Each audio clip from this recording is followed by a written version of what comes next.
একটা গান রিসেন্টলি কিছুদিন আগে একটা পাকিস্তানের গান ভীষণভাবে আমাদের মধ্যে এসে গেছিল, ভীষণভাবে আমরা পছন্দ করছিলাম। সে গানটা একটা অবশ্যই ছেলে গেয়েছে, কিন্তু যদি সে গানটা একটা মেয়ে গাইতো সেটা কিভাবে গাইতো?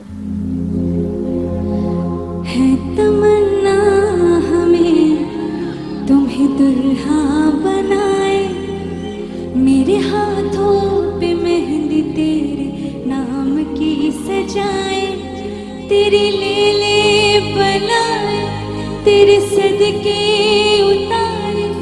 है तमन्ना हमें तुम्हें अपना बनाए, नहीं मुश्किल बाबा जरा देखो यहाँ, तेरी आंखों में बसता है मेरा जहां।